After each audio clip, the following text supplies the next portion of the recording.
ਚੰਡੀਗੜ੍ਹ 'ਚ ਕਿਤੇ ਵੀ ਕੋਈ ਸਾਡਾ ਭੈਣ ਭਰਾ ਹੋਵੇ ਤੇ ਉਹ ਅੱਧੇ ਘੰਟੇ ਦੇ ਸਮੇਂ ਦੇ ਵਿੱਚ ਬੱਸ ਸਟੈਂਡ ਚੰਡੀਗੜ੍ਹ ਪਹੁੰਚ ਸਕਦਾ ਤੇ ਬੜੇ ਆਰਾਮ ਨਾਲ ਉਹ ਵਾਪਸ ਆ ਸਕਦਾ। ਤੇ ਤਕਰੀਬਨ ਜਿਹੜੇ ਬਿਜ਼ਨਸਮੈਨ ਨੇ ਜਾਂ ਜਿਹੜੇ ਸਾਡੇ ਹੋਰ ਸਕੂਲਾਂ ਨਾਲ ਜਾਂ ਕਾਲਜਾਂ ਨਾਲ ਸੰਬੰਧਿਤ ਸਾਡੇ ਭੈਣ ਭਰਾ ਨੇ ਉਹਨਾਂ ਨੇ ਵੀ ਮੰਗ ਕੀਤੀ ਕਿ ਸਾਨੂੰ ਦਿੱਕਤ ਪਰੇਸ਼ਾਨੀ ਦਾ ਸਾਹਮਣਾ ਕਰਨਾ ਪੈਂਦਾ ਤੇ ਏਸੀ ਬੱਸ ਜਿਹੜੀ ਚੱਲੇ ਪੱਟੀ ਤੋਂ ਚੰਡੀਗੜ੍ਹ। ਇਹ ਬੱਸ ਪੱਟੀ ਹਲਕੇ ਦੇ ਲੋਕਾਂ ਦੀ ਆ। ਜੇ ਲਾਲਜੀਤ ਭੁੱਲਰ ਮਿਨਿਸਟਰ ਬਣਿਆ ਤੇ ਮਿਨਿਸਟਰ ਪੱਟੀ ਹਲਕੇ ਦੇ ਲੋਕ ਨੇ, ਪੱਟੀ ਵਾਲੇ ਨੇ। ਲਾਲਜੀਤ ਭੁੱਲਰ ਕੱਲਾ ਮਿਨਿਸਟਰ ਨਹੀਂ, ਪੱਟੀ ਹਲਕਾ ਸਾਰਾ ਹੀ ਮਿਨਿਸਟਰ ਆ, ਪੱਟੀ ਹਲਕਾ ਸਾਰਾ ਹੀ ਐਮਐਲਏ। 2012 ਤੋਂ 17 ਦੇ ਦੌਰਾਨ ਪਰਮਿਟ ਜਾਰੀ ਕੀਤਾ ਪੰਜਾਬ ਗੌਰਮੈਂਟ ਨੇ ਏਸੀ ਵੋਲਵੋ ਬੱਸ ਦਾ, ਜਿਹੜੀ ਕਿ ਪੱਟੀ ਤੋਂ ਚੰਡੀਗੜ੍ਹ ਚੱਲਣੀ ਸੀ ਤੇ ਉਹ ਇਸ ਕਰਕੇ ਰੋਕ ਦਿੱਤਾ ਗਿਆ ਕਿ ਕਿਸੇ ਆਪਣੇ ਚੇਤੇ ਨੂੰ ਸਾਬਕਾ ਮੰਤਰੀ ਨੇ ਪਰਮਿਟ ਏਸੀ ਬੱਸ ਦਾ ਦੇਣ ਦੀ ਹਾਂ ਕੀਤੀ ਸੀ ਤੇ ਮੁੜ ਕੇ ਆਪਦੇ ਚੇਤੇ ਨਾਲ ਵਿਗੜ ਗਈ। ਨਾ ਤੇ ਪਰਮਿਟ ਉਹਨੂੰ ਦਿੱਤਾ ਤੇ ਨਾ ਉਹ ਜਿਹੜੀ ਸਰਕਾਰੀ ਵੋਲਵੋ ਚੱਲਣੀ ਸੀ, ਏਸੀ ਬੱਸ ਚੱਲਣੀ ਸੀ, ਨਾ ਉਹ ਚੱਲਣ ਦਿੱਤੀ। ਪੰਜਾਬ ਦੇ ਟਰਾਂਸਪੋਰਟ ਮੰਤਰੀ ਲਾਲਜੀਤ ਸਿੰਘ ਭੁੱਲਰ ਦਾ ਵੱਡਾ ਬਿਆਨ, ਪੱਤਰਕਾਰਾਂ ਨੂੰ ਜਲਦ ਮਿਲੇਗੀ ਮੁਫਤ ਬੱਸ ਸਹੂਲਤ। ਪੱਟੀ ਬੱਸ ਸਟੈਂਡ ਤੋਂ ਚੰਡੀਗੜ੍ਹ ਲਈ ਅੱਜ ਪੰਜਾਬ ਦੇ ਟਰਾਂਸਪੋਰਟ ਮੰਤਰੀ ਲਾਲਜੀਤ ਸਿੰਘ ਭੁੱਲਰ ਵੱਲੋਂ ਬੱਸ ਨੂੰ ਰਵਾਨਾ ਕੀਤਾ ਗਿਆ। ਇਸ ਤੋਂ ਬਾਅਦ ਪ੍ਰੈਸ ਕਾਨਫਰੰਸ ਦੌਰਾਨ ਟਰਾਂਸਪੋਰਟ ਮੰਤਰੀ ਪੰਜਾਬ ਲਾਲਜੀਤ ਸਿੰਘ ਭੁੱਲਰ ਨੇ ਆਖਿਆ ਕਿ ਆਉਣ ਵਾਲੇ ਦਿਨਾਂ 'ਚ ਪੱਤਰਕਾਰਾਂ ਨੂੰ ਵੀ ਮੁਫਤ ਬੱਸ ਸਹੂਲਤ ਦਿੱਤੀ ਜਾਵੇਗੀ, ਜਿਸ ਦਾ ਐਲਾਨ ਜਲਦ ਹੀ ਪੰਜਾਬ ਦੇ ਮੁੱਖ ਮੰਤਰੀ ਭਗਵੰਤ ਸਿੰਘ ਮਾਨ ਕਰਨਗੇ। ਉਹਨਾਂ ਆਖਿਆ ਕਿ ਹੋਰ ਵੀ ਜੋ ਪੱਤਰਕਾਰ ਭਾਈਚਾਰੇ ਦੀਆਂ ਮੰਗਾਂ ਨੇ ਉਹਨਾਂ ਵੱਲ ਵੀ ਧਿਆਨ ਦਿੱਤਾ ਜਾਵੇਗਾ। ਉਹਨਾਂ ਆਖਿਆ ਕਿ ਪੰਜਾਬ ਦੇ ਹਰ ਇੱਕ ਪਿੰਡ ਤੱਕ ਸਰਕਾਰੀ ਬੱਸ ਜਾਵੇਗੀ ਅਤੇ ਨਾਲ ਹੀ ਲੋੜ ਅਨੁਸਾਰ ਬੱਸ ਸਟੈਂਡ ਵੀ ਬਣਾਏ ਜਾਣਗੇ। ਤੇ ਇਹ ਬੱਸ ਪੱਟੀ ਤੋਂ ਵਾਇਆ ਤਰਨਤਾਰਨ, ਅੰਮ੍ਰਿਤਸਰ, ਜਲੰਧਰ ਤੋਂ ਹੁੰਦੀ ਹੋਈ ਚੰਡੀਗੜ੍ਹ ਜਾਵੇਗੀ।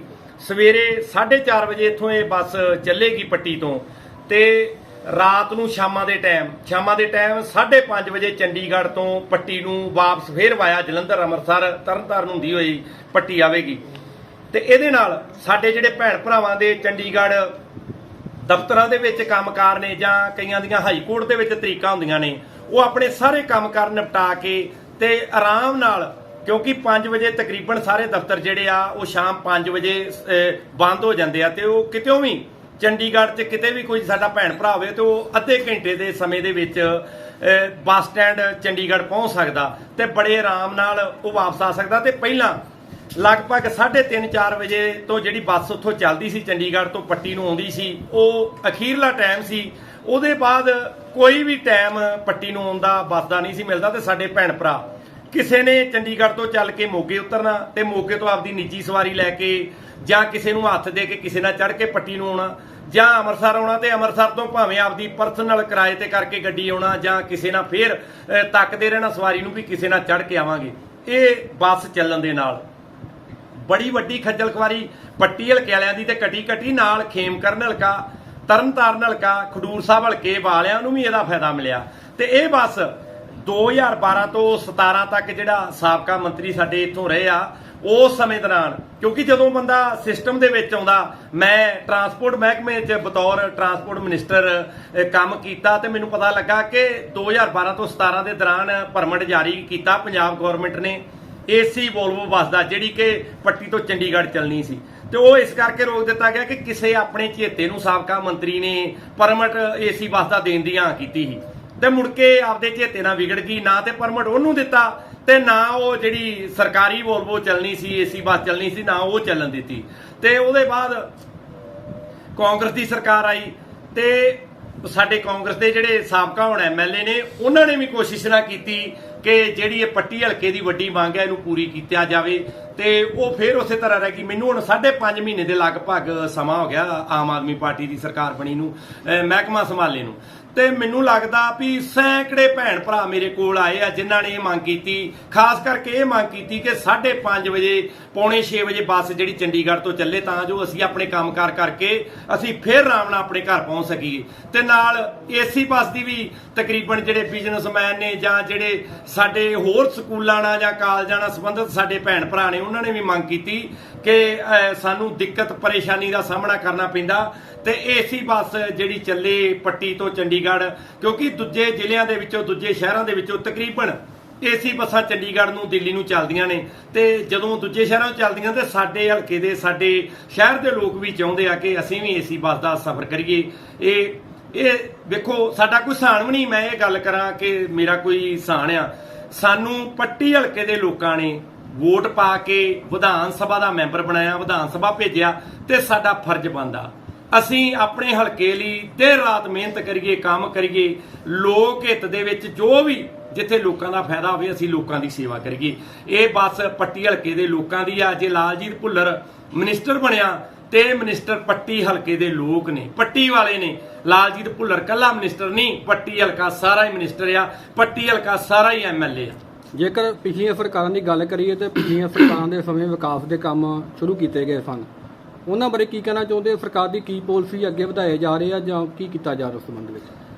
ਪਿਛਲੀਆਂ ਸਰਕਾਰਾਂ 'ਚ ਹੁੰਦਾ ਇਦਾਂ ਰਿਹਾ ਕਿ ਜੇ ਕਾਂਗਰਸ ਦੀ ਸਰਕਾਰ ਆ ਤੇ ਬਦਲ ਕੇ ਅਕਾਲੀ ਦਲ ਦੀ ਆ ਗਈ ਤੇ ਅਕਾਲੀ ਦਲ ਨੇ ਕੀ ਕਰਨਾ, ਪਿਛਲੇ ਪ੍ਰੋਜੈਕਟ ਸਾਰੇ ਬੰਦ ਕਰ ਦੇਣੇ। ਵੀ ਇਹ ਕੋਸ਼ਿਸ਼ ਕਰਨੀ ਵੀ ਇਹਦਾ ਨਾਂ ਜਿਹੜਾ ਨੀਂਹ ਪੱਥਰ ਰੱਖਿਆ ਪਿਛਲੀ ਸਰਕਾਰ ਦੇ MLA ਜਾਂ ਮੰਤਰੀ ਨੇ ਰੱਖਿਆ, ਉਹ ਇਹਦੀ ਵਾਹ ਤੇ ਉਹਦੀ ਹੋ ਜਾਣੀ ਹੈ, ਇਹਦਾ ਫਾਇਦਾ ਤੇ ਉਹਨੂੰ ਮਿਲ ਜਾਣਾ। ਤੇ ਜੇ ਉਦੋਂ ਬਦਲ ਕੇ ਮੁੜ ਕੇ ਅਕਾਲੀ ਦਲ ਤੋਂ ਬਦਲ ਕੇ ਕਾਂਗਰਸ, ਜੇ ਕਾਂਗਰਸ ਤੋਂ ਬਦਲ ਕੇ ਅਕਾਲੀ ਦਲ ਹੋਣੀ, ਉਹਨਾਂ ਵੀ ਬੰਦ ਕਰ ਦੇਣੇ। ਇੱਕ ਦੂਜੇ ਨੂੰ ਬਸ ਖੋਰਾ ਲਾਉਣ 'ਚ ਰਹਿਣਾ। ਇਹ ਨਾ ਸੋਚਣਾ ਕਿ ਇਹ ਪੈਸਾ ਲੋਕਾਂ ਦੇ ਖੂਨ ਪਸੀਨੇ ਦੀ ਕਮਾਈ ਆ। ਇਹ ਪੈਸਾ ਲੋਕਾਂ ਦਾ ਟੈਕਸ ਜਿਹੜਾ ਕੱਟਦੀ ਹੈ ਸਰਕਾਰ, ਉਹ ਪੈਸਾ ਆ। ਇਹ ਭਾਵੇਂ ਅੱਧਾ ਕੰਮ ਹੋਣਾ, 75% ਕੰਮ ਹੋ ਜਾਣਾ, ਵਿੱਚੇ ਡੱਕ ਦੇਣਾ, ਉਸੇ ਤਰ੍ਹਾਂ ਰਹਿਣ ਦੇਣਾ। ਕਈ ਜਗ੍ਹਾ ਤੇ ਇਸ ਤਰ੍ਹਾਂ ਹੋਣਾ, ਨੀਂਹ ਪੱਥਰ ਰੱਖੇ ਹੋਣੇ, ਉਹ ਨੀਂਹ ਪੱਥਰ ਹੀ ਰਹਿ ਜਾਣੇ, ਕੁਝ ਨਾ ਅੱਗੇ ਵਧਣਾ। ਸਾਡੇ ਮਾਨਯੋਗ ਮੁੱਖ ਮੰਤਰੀ ਸਰਦਾਰ ਭਗਵੰਤ ਸਿੰਘ ਮਾਨ ਜੀ ਦੀ ਇੱਕੋ ਪਾਲਿਸੀ ਆ, ਸ਼ੁਰੂ ਤੋਂ ਹੀ ਉਹਨਾਂ ਕਿਹਾ ਕਿ ਜਿੰਨੇ ਕੰਮ ਚੱਲਦੇ ਪਏ ਆ, ਪਿਛਲੇ ਪ੍ਰੋਜੈਕਟ ਆ, ਕੋਈ ਵੀ ਕੰਮ ਬੰਦ ਨਹੀਂ ਕਰਨਾ। ਜਿਹੜਾ ਲੋਕ ਹਿੱਤ ਦਾ ਕੰਮ ਆ, ਲੋਕਾਂ ਦਾ ਫਾਇਦਾ ਹੁੰਦਾ ਜਿਹਦੇ ਵਿੱਚ, ਉਹ ਕੰਮ ਸਾਰੇ ਚਲਾਉਣੇ ਆ। ਇਹ ਪੈਸੇ ਲੋਕਾਂ ਦੇ ਪੈਸੇ ਆ, ਇਹ ਪੈਸਾ ਲੋਕਾਂ ਦੇ ਖੂਨ ਪਸੀਨੇ ਦੀ ਕਮਾਈ ਆ। ਤੇ ਜੋ ਏਜੰਡਾ ਮਾਨਯੋਗ ਮੁੱਖ ਮੰਤਰੀ ਸਰਦਾਰ ਭਗਵੰਤ ਸਿੰਘ ਮਾਨ ਦਾ, ਉਹੀ ਏਜੰਡਾ ਸਾਡਾ, ਕਿਉਂਕਿ ਜੋ ਏਜੰਡਾ ਸਾਡੇ ਬੌਸ ਦਾ, ਅਸੀਂ ਵੀ ਉਹਦੇ ਅਨੁਸਾਰ ਹੀ ਚੱਲਦੇ ਆ। ਤਾਂ ਸਾਡੇ ਪੱਟੀ ਲਾਜ ਯੂਨੀਵਰਸਿਟੀ ਬਣੀ ਆ ਕੈਰੋਂ। ਮੈਂ ਇਹ ਨਹੀਂ ਕਹੂੰਗਾ ਕਿ ਜੇ ਪਿਛਲੀ ਸਰਕਾਰ 'ਚ ਕਿਸੇ MLA ਨੇ ਜਾਂ ਕਿਸੇ ਮੰਤਰੀ ਨੇ ਚੰਗਾ ਕੰਮ ਕੀਤਾ ਤੇ ਵਧੀਆ ਗੱਲ ਆ, ਸਾਨੂੰ ਲੋਕਾਂ ਦੇ ਕੰਮ ਕਰਨੇ ਚਾਹੀਦੇ ਆ। ਪਿਛਲੀ ਸਰਕਾਰ 'ਚ ਸਾਬਕਾ MLA ਕਾਂਗਰਸ ਦੇ ਨੇ ਨੀਂਹ ਪੱਥਰ ਰੱਖਿਆ ਸੀ ਤੇ 1 ਵੀ ਰੁਪਈਆ ਫੰਡ ਨਹੀਂ ਸੀ ਆਇਆ। ਤੁਸੀਂ ਕਹਿ ਰਹੇ ਹੋ ਫੰਡ ਕੋਈ ਨਹੀਂ ਆਇਆ, ਉੱਥੇ 4 ਦੀਵਾਰੀ ਬਣੀ ਆ, ਬਿਲਡਿੰਗ ਬਣੀ ਹੋਈ, ਉਹ ਕਿੱਥੋਂ ਬਣ ਗਈ? ਵੇਖੋ ਜਿਹੜੀ 4 ਦੀਵਾਰੀ ਤੇ ਬਿਲਡਿੰਗ ਆ, ਜਿਹੜਾ ਠੇਕੇਦਾਰ ਆ ਜਿਹਨੇ ਟੈਂਡਰ ਲਿਆ, ਉਹਨੇ ਟੈਂਡਰ ਲੈਣ ਤੋਂ ਬਾਅਦ ਆਪਦੇ ਮਤਲਬ ਜੇਬ ਚੋਂ ਆਪਦੇ ਪੈਸਿਆਂ ਨਾਲ ਉਹ 4 ਦੀਵਾਰੀ ਕੀਤੀ ਆ। ਤੇ ਜਿਹੜੇ ਕੋਈ 1-2 ਕਮਰੇ ਪਾਏ ਆ, ਜੋ ਵੀ ਜਿਹੜੀ ਵੀ ਬਿਲਡਿੰਗ ਬਣੀ ਆ, ਉਹ ਬਿਲਡਿੰਗ ਉਹਨੇ ਆਪਦੀ ਜੇਬ ਚੋਂ ਬਣਾਈ ਆ। ਫੰਡ ਜਿਹੜੇ ਆ ਉਹ 1 ਰੁਪਈਆ ਵੀ ਅੱਜ ਤੱਕ ਨਹੀਂ ਸੀ ਆਇਆ। ਆ ਸਰਕਾਰ ਬਣਨ ਤੋਂ ਬਾਅਦ ਮੈਂ ਮਿਹਨਤ ਕਰਕੇ ਆਪਦੀ ਨਿੱਜੀ ਦਿਲਚਸਪੀ ਲੈ ਕੇ ਦਿਨ ਰਾਤ ਮੈਂ ਫਾਈਨਾਂਸ ਮਿਨਿਸਟਰ ਸਾਹਿਬ, ਮੁੱਖ ਮੰਤਰੀ ਸਰਦਾਰ ਭਗਵੰਤ ਸਿੰਘ ਮਾਨ ਜੀ ਨੂੰ ਬਜਟ ਤੋਂ ਪਹਿਲਾਂ ਬੇਨਤੀ ਕੀਤੀ ਕਿ ਸਾਡੀ ਜਿਹੜੀ ਲਾਜ ਯੂਨੀਵਰਸਿਟੀ, ਉਹਦੇ ਵਾਸਤੇ ਜ਼ਰੂਰ ਬਜਟ ਰੱਖਿਆ ਜਾਵੇ। ਸਾਡੇ ਸਰਹੱਦੀ ਖੇਤਰ ਦੇ ਬੱਚੇ, ਸਾਡੇ ਖੇਮਕਰਨ ਹਲਕੇ ਦੇ, ਪੱਟੀ ਦੇ, ਖਡੂਰ ਸਾਹਿਬ ਦੇ, ਸਾਡੇ ਤਰਨਤਾਰਨ ਹਲਕੇ ਦੇ ਸਾਡੇ ਬੱਚੇ ਪੜ੍ਹ ਜਾਣਗੇ। ਸਰਹੱਦੀ ਏਰੀਆ ਸਾਡਾ, ਇੱਥੋਂ ਦੇ ਬੱਚੇ ਪੜ੍ਹ ਲਿਖ ਜਾਣਗੇ, ਸਾਡੇ ਬੱਚੇ ਵਕੀਲ ਬਣ ਜਾਣਗੇ। ਵਕੀਲ ਬਣ ਕੇ ਕੋਈ ਸੈਸ਼ਨ ਕੋਰਟ ਦਾ ਵਕੀਲ ਬਣ ਜੂ, ਕੋਈ ਲੋਅਰ ਕੋਰਟ ਦਾ, ਕੋਈ ਹਾਈ ਕੋਰਟ ਦਾ, ਕੋਈ ਸੁਪਰੀਮ ਕੋਰਟ ਦਾ। ਸਾਡੇ ਬੱਚੇ ਵੀ ਵੱਡੇ ਅਹੁਦਿਆਂ ਤੇ ਬਿਰਾਜਮਾਨ ਹੋ ਜਾਣਗੇ, ਕਿਉਂਕਿ ਜਿਹੜੇ ਹਲਕੇ ਦੇ ਇਲਾਕੇ ਦੇ ਬੱਚੇ ਨੇ, ਉਹ ਸਾਡੇ ਹੀ ਭੈਣਾਂ ਭਰਾਵਾਂ ਦੇ ਬੱਚੇ, ਸਾਡੇ ਹੀ ਬੱਚੇ ਨੇ। ਤੇ ਜੇ ਇਲਾਕੇ ਦੇ ਵਿੱਚੋਂ ਕੋਈ ਵੱਡਾ ਪਲੇਅਰ ਨਿਕਲਦਾ, ਨੈਸ਼ਨਲ ਖੇਡਦਾ, ਇੰਟਰਨੈਸ਼ਨਲ ਖੇਡਦਾ, 골ਡ ਮੈਡਲ ਲੈ ਕੇ ਆਉਂਦਾ, ਤੇ ਸਾਡਾ ਵੀ ਸਿਰ ਮਾਰਨਾ ਉੱਚਾ ਹੁੰਦਾ। ਤੇ ਜੇ ਕੋਈ ਬੱਚਾ IAS IPS PCS ਅਧਿਕਾਰੀ ਸਿਲੈਕਟ ਹੁੰਦਾ, ਤੇ ਸਾਨੂੰ ਵੀ ਫਖਰ ਹੁੰਦਾ ਕਿ ਸਾਡੇ ਇਲਾਕੇ ਦੇ ਵਿੱਚੋਂ DC ਲੱਗਾ, ਕੋਈ SSP ਲੱਗਾ, ਕੋਈ DIG IG ਦੇ ਅਹੁਦੇ ਤੱਕ ਪਹੁੰਚਿਆ, ਸਾਡਾ ਵੀ ਸਿਰ ਮਾਰਨਾ ਉੱਚਾ ਹੁੰਦਾ। ਤੇ ਉਸੇ ਤਰ੍ਹਾਂ ਜਿਹੜੀ ਇਹ ਲਾਜ ਯੂਨੀਵਰਸਿਟੀ ਆਈ ਆ, ਇਹ ਵਰਦਾਨ ਸਾਬਤ ਹੋਵੇਗੀ ਸਾਡੇ ਇਲਾਕੇ ਲਈ। 15 ਕਰੋੜ ਦੀ ਜਿਹੜੀ ਬਜਟ ਦੇ ਵਿੱਚ ਰਾਸ਼ੀ ਰਖਵਾਈ ਗਈ, ਉਹਦੇ ਚੋਂ ਪਹਿਲੀ ਕਿਸ਼ਤ 6 ਕਰੋੜ 75 ਲੱਖ ਦੀ ਆ 1-2 ਦਿਨ ਪਹਿਲਾਂ ਜਿਹੜੀ ਆ ਉਹ ਜਾਰੀ ਕਰਵਾ ਦਿੱਤੀ ਗਈ ਆ। ਜਿਵੇਂ ਜਿਵੇਂ ਪੈਸੇ ਲੱਗਦੇ ਜਾਣਗੇ, 278 ਕਰੋੜ ਦਾ ਇਹ ਪ੍ਰੋਜੈਕਟ ਆ ਪੂਰਾ, ਜਿਵੇਂ ਜਿਵੇਂ ਪੈਸੇ ਲੱਗਦੇ ਜਾਣਗੇ, ਉਸੇ ਤਰ੍ਹਾਂ ਮਾਨਯੋਗ ਮੁੱਖ ਮੰਤਰੀ ਸਰਦਾਰ ਭਗਵੰਤ ਸਿੰਘ ਮਾਨ ਤੋਂ ਅਸੀਂ ਇੱਥੇ ਫੰਡ ਲਿਆ ਕੇ ਦਿੰਦੇ ਰਵਾਂਗੇ, ਤਾਂ ਜੋ ਜਿਹੜੀ ਇਹ ਸਾਡੀ ਲਾਜ ਯੂਨੀਵਰਸਿਟੀ ਆ ਉਹ ਥੋੜੇ ਸਮੇਂ 'ਚ ਹੀ ਕੰਪਲੀਟ ਹੋਵੇ ਤੇ ਸਾਡੇ ਬੱਚਿਆਂ ਨੂੰ ਇੱਥੇ ਪੜ੍ਹਾਈ ਕਰਨ 'ਚ, ਇੱਥੇ ਕੋਰਸ ਕਰਨ ਦੇ ਵਿੱਚ ਕੋਈ ਦਿੱਕਤ ਨਾ ਆਵੇ, ਪਰੇਸ਼ਾਨੀ ਨਾ ਆਵੇ। ਤੇ ਵੇਖੋ ਕੋਈ ਵੀ ਇਲਾਕਾ ਆ, ਜਦੋਂ ਉੱਥੇ ਕਾਲਜ ਚੰਗੇ ਖੁੱਲਣ, ਸਕੂਲ ਚੰਗੇ ਖੁੱਲਣ, ਚੰਗੀਆਂ ਸੰਸਥਾਵਾਂ ਹੋਣ, ਤੇ ਉਹ ਇਲਾਕਾ ਹਮੇਸ਼ਾ ਤਰੱਕੀ ਕਰਦਾ। ਤੇ ਹੋਰ ਪ੍ਰੋਜੈਕਟਾਂ ਦੀ ਵੀ ਗੱਲ ਕਰਾਂ, ਇੱਥੇ ਟ੍ਰੀਟਮੈਂਟ ਪਲਾਟ ਲੱਗਾ ਸਾਡੇ ਲਾਗੇ ਹੀ, ਉਹ ਹਸਪੀਟਲ ਦੇ ਵਿੱਚ ਬਿਲਡਿੰਗ ਬਣ ਰਹੀ ਆ। ਹੋਰ ਵੀ ਜਿੰਨੇ ਵੀ ਕੰਮ ਜਿਹੜੇ ਪਿਛਲੀ ਸਰਕਾਰ ਦੇ ਰੰਭੇ ਅਸੀਂ ਕੋਈ ਵੀ ਨਹੀਂ ਰੋਕਿਆ, ਉਹਨਾਂ ਨੂੰ ਬਕਾਇਦਾ ਠੇਕੇਦਾਰਾਂ ਨੂੰ ਸੱਦ ਕੇ, ਜਾਂ ਜੋ ਕੋਈ ਪੁਲ ਬਣਦਾ ਪਿਆ, ਕੋਈ ਰੋਡ ਬਣਦੀ ਪਈ ਆ, ਸਾਰੇ ਠੇਕੇਦਾਰਾਂ ਨੂੰ ਬਕਾਇਦਾ ਸੱਦ ਕੇ ਮੈਂ ਵਿਸ਼ਵਾਸ ਦਿੱਤਾ ਕਿ ਤੁਹਾਨੂੰ ਜਿੰਨੇ ਵੀ ਫੰਡਾਂ ਦੀ ਲੋੜ ਹੋਵੇਗੀ, ਜਿੰਨੇ ਵੀ ਫੰਡਾਂ ਦੀ ਜ਼ਰੂਰਤ ਹੋਵੇਗੀ, ਤੁਹਾਡਾ ਭਰਾ ਤੁਹਾਨੂੰ ਫੰਡ ਮੁਹੱਈਆ ਕਰਾ ਕੇ ਦੇਵੇਗਾ। ਕੋਈ ਵੀ ਕੰਮ ਜਿਹੜਾ ਉਹ ਨਿਰਵਿਘਨ ਚਲਾਓ, ਕੋਈ ਵੀ ਕੰਮ ਰੁਕਣ ਨਹੀਂ ਦੇਣਾ, ਕਿਉਂਕਿ ਅਸੀਂ ਚਾਹੁੰਦੇ ਆ ਕਿ ਚੰਗਾ ਸਿਸਟਮ ਲਿਆ ਕੇ ਦਈਏ। ਜੇ ਲੋਕਾਂ ਨੇ ਸਾਡੇ ਤੇ ਵਿਸ਼ਵਾਸ ਕੀਤਾ, ਭੈਣਾਂ ਭਰਾਵਾਂ ਨੇ ਸਾਨੂੰ ਵੋਟਾਂ ਪਾਈਆਂ, ਸਾਨੂੰ ਜਿਤਾਇਆ, ਤੇ ਸਾਡਾ ਵੀ ਫਰਜ਼ ਬਣਦਾ ਅਸੀਂ ਲੋਕਾਂ ਦਾ ਜਿਹੜਾ ਸਾਡੇ ਸਿਰ ਕਰਜ਼ ਚਾੜਿਆ ਉਹ ਅਸੀਂ ਕੰਮ ਕਰਕੇ ਲੋਕਾਂ ਨੂੰ ਉਸੇ ਤਰ੍ਹਾਂ ਜਿਵੇਂ ਮਾਣ ਉਹਨਾਂ ਨੂੰ ਮਹਿਸੂਸ ਹੋਇਆ ਜਦੋਂ ਸਰਕਾਰ ਬਣੀ, ਤੇ ਉਹਨਾਂ ਦਾ ਮਾਣ ਜਿਹੜਾ ਹੋਰ ਵਧੇ। ਬੱਸਾਂ ਦੀ ਗੱਲ ਕੀਤੀ ਜਾਵੇ ਤਾਂ ਭੁੱਲਰ ਸਾਹਿਬ ਕਈ ਇਲਾਕੇ ਇਹੋ ਜਿੱਥੇ ਤੱਕ ਰੋਡਵੇ ਦਾ ਟਾਈਮ ਹੀ ਨਹੀਂ ਹੈਗਾ, 4 ਵਜੇ ਤੋਂ ਬਾਅਦ ਬੱਸ ਹੀ ਕੋਈ ਨਹੀਂ ਜਾਂਦੀ, ਲੋਕਾਂ ਨੂੰ ਬੜੀ ਮੁਸ਼ਕਲ ਆਉਂਦੀ ਹੈ। ਤੁਸੀਂ ਪੰਜਾਬ ਦੇ ਟਰਾਂਸਪੋਰਟ ਮੰਤਰੀ ਹੋ, ਉਹਨਾਂ ਦੀ ਮੁਸ਼ਕਲਾਂ ਨੂੰ ਕਿਵੇਂ ਸਮਾਧਾਨ ਕਰੋਗੇ? ਬਿਲਕੁਲ, ਪਿਛਲੀਆਂ ਸਰਕਾਰਾਂ ਨੇ ਇਦਾਂ ਹੀ ਕੀਤਾ। ਜਿਹੜੀ ਗੱਲ ਤੁਸੀਂ ਕੀਤੀ, ਸਰਹੱਦੀ ਖੇਤਰ ਆ ਜਾਂ ਸਾਡੇ ਜਿਹੜੇ ਪੇਂਡੂ ਏਰੀਏ ਨੇ, ਉਹਨਾਂ ਦੇ ਵਿੱਚ ਜਿਹੜੀ ਟਰਾਂਸਪੋਰਟ ਸਿਸਟਮ ਬੜੀ ਵੱਡੀ ਦਿੱਕਤ ਆ, ਪਰੇਸ਼ਾਨੀ ਆ। ਅਸੀਂ ਹੁਣ ਸਰਵਾ ਕਰਵਾ ਰਹੇ ਆ, ਸਰਵਾ ਕਰਵਾ ਕੇ ਭਾਵੇਂ ਕੋਈ ਸਰਹੱਦੀ ਏਰੀਆ, ਕੰਢੀ ਖੇਤਰ ਆ, ਜਾਂ ਕੋਈ ਵੀ ਸਾਡਾ ਪਿੰਡ ਆ, ਲਿੰਕ ਰੋਡਾਂ ਨੇ, ਹਾਈਵੇ ਆ, ਹਰੇਕ ਪਿੰਡ ਤੋਂ ਹਰੇਕ ਸ਼ਹਿਰ ਨੂੰ ਅਸੀਂ ਜੋੜਾਂਗੇ। ਸਾਰੀਆਂ ਬੱਸਾਂ ਚੱਲਣਗੀਆਂ। 219 ਅਸੀਂ ਨਵੀਆਂ ਹੋਰ ਬੱਸਾਂ ਪਾ ਰਹੇ ਆ, PRTC ਦੇ ਵਿੱਚ 219 ਬੱਸਾਂ ਹੋਰ ਪਾ ਰਹੇ ਆ। ਡਰਾਈਵਰ ਕੰਡਕਟਰਾਂ ਦੀ ਘਾਟ ਸੀ ਸਾਡੇ ਡਿਪਾਰਟਮੈਂਟ ਦੇ ਵਿੱਚ, PRTC 'ਚ, ਪਨ ਬੱਸ 'ਚ, ਪੰਜਾਬ ਰੋਡ ਵਿੱਚ। ਉਹ ਕੰਡਕਟਰ ਤੇ ਡਰਾਈਵਰ ਅਸੀਂ ਭਰਤੀ ਕਰ ਰਹੇ ਆ। ਜਲਦੀ ਜਿਹੜੀ ਉਹ ਡਰਾਈਵਰਾਂ ਦੀ, ਕੰਡਕਟਰਾਂ ਦੀ ਜਿਹੜੀ ਭਰਤੀ ਉਹ ਕੰਪਲੀਟ ਕਰ ਲਈ ਜਾਵੇਗੀ, ਤੇ ਜਿੰਨੇ ਵੀ ਏਰੀਏ ਆ, ਹਰੇਕ ਏਰੀਏ ਦੇ ਵਿੱਚ ਬੱਸਾਂ ਚਲਾਈਆਂ ਜਾਣਗੀਆਂ। ਤੇ ਸਭ ਤੋਂ ਵੱਡੀ ਮਾਰ ਵੱਜੀ ਸਾਡੇ ਸਰਹੱਦੀ ਖੇਤਰ ਨੂੰ। ਸਾਡੀਆਂ ਬੱਚੀਆਂ ਤੇ ਬੱਚੇ ਜਿਹੜੇ ਆ ਉਹ ਪੜ੍ਹਾਈ ਕਰਨ ਤੋਂ ਵਾਂਝੇ ਰਹਿ ਗਏ, ਕਿਉਂਕਿ ਇੱਥੇ ਟਰਾਂਸਪੋਰਟ ਦਾ ਕੋਈ ਇੰਤਜ਼ਾਮ ਨਹੀਂ ਸੀ। ਜਿਹੜਾ ਟਰਾਂਸਪੋਰਟ ਦਾ ਘੱਟ ਇੰਤਜ਼ਾਮ ਹੋਣ ਕਾਰਨ ਸਾਡੇ ਜਿਹੜੇ ਪਿੰਡੂ ਏਰੀਏ ਦੇ ਜਾਂ ਸਰਹੱਦੀ ਖੇਤਰ ਦੇ ਲੋਕ ਨੇ, ਉਹ ਆਪਣੀਆਂ ਬੱਚੀਆਂ ਨੂੰ ਦੂਰ ਦਰਾਡੇ ਪੜਾਉਣ ਤੋਂ ਜਿਹੜੇ ਕੰਨੀ ਕਤਰਾਉਂਦੇ ਸੀ, ਕਿਉਂਕਿ ਆਉਣ ਜਾਣ ਲਈ ਸਾਧਨ ਨਹੀਂ ਸਨ। ਜੇ ਤੇ ਕੋਈ ਆਪਣੀ ਕਾਰ, ਆਪਣਾ ਮੋਟਰਸਾਈਕਲ, ਵਹੀਕਲ ਆਪਣਾ ਕਰਕੇ ਜਾਣ ਦੇ ਯੋਗ ਸੀ, ਉਹਨੇ ਆਪਣਾ ਵਹੀਕਲ, ਕਾਰ ਜਾਂ ਮੋਟਰਸਾਈਕਲ ਤੇ ਆਪਣੇ ਬੱਚੀ ਨੂੰ ਪੜ੍ਹਾ ਲਿਆ। ਤੇ ਜਿਹੜੇ ਜ਼ਿਆਦਾਤਰ ਲੋਕ ਸਨ, ਉਹ ਜਿਹੜੇ ਸਾਧਨ ਸਨ, ਸਾਧਨਾਂ ਦੀ ਘਾਟ ਕਰਕੇ ਉਹ ਆਪਣੇ ਬੱਚਿਆਂ ਨੂੰ ਪੜਾਉਣ ਤੋਂ ਜਿਹੜੇ ਆ ਉਹ ਵਾਂਝੇ ਰਹਿ ਗਏ, ਜਿਹਦੇ ਕਾਰਨ ਸਾਡਾ ਏਰੀਆ ਜਿਹੜਾ ਉਹ ਬਹੁਤ ਪਛੜ ਕੇ ਪਿੱਛੇ ਰਹਿ ਗਿਆ। ਅਸੀਂ ਚਾਹੁੰਦੇ ਹਾਂ ਕਿ ਸਾਡੀਆਂ ਬੱਚੀਆਂ ਤੇ ਬੱਚੇ ਜਿਹੜੇ ਆ ਉਹ ਚੰਗੀ ਪੜ੍ਹਾਈ ਕਰਨ, ਇੱਥੇ ਟਰਾਂਸਪੋਰਟ ਦਾ ਚੰਗਾ ਪ੍ਰਬੰਧ ਹੋਵੇ, ਤੇ ਬੱਚੀਆਂ ਚੰਗੇ ਸ਼ਹਿਰਾਂ 'ਚ ਜਾਣ, ਚੰਗੇ ਸ਼ਹਿਰਾਂ 'ਚ ਚੰਗੇ ਕੋਰਸ ਕਰਨ, ਤੇ ਬੱਚੀਆਂ ਵੱਡੀਆਂ ਪੋਸਟਾਂ ਤੇ ਸਿਲੈਕਟ ਹੋਣ, ਤੇ ਸਾਡਾ ਸਿਰ ਮਾਨਣਾ ਉੱਚਾ ਹੋਵੇ, ਸਾਡਾ ਇਲਾਕਾ ਤਰੱਕੀ ਕਰੇ। ਭੁੱਲਰ ਸਾਹਿਬ, ਕਈ ਇਲਾਕੇ ਇਹੋ ਜਿਹੇ ਆ ਜਿੱਥੇ ਪਿਛਲੀਆਂ ਸਰਕਾਰਾਂ ਨੇ ਲਗਭਗ 50-60 ਸਾਲ ਰਾਜ ਕੀਤਾ, ਪਰ ਉੱਥੇ ਬੱਸ ਸਟੈਂਡ ਹੀ ਨਹੀਂ ਬਣੇ। ਮੀਂਹ ਦੇ ਵਿੱਚ, ਗਰਮੀ ਦੇ ਵਿੱਚ ਔਰਤਾਂ ਨੂੰ, ਮਰਦਾਂ ਨੂੰ, ਬੱਚਿਆਂ ਨੂੰ ਉੱਥੇ ਖਲੋਣਾ ਪੈਂਦਾ ਹੈ।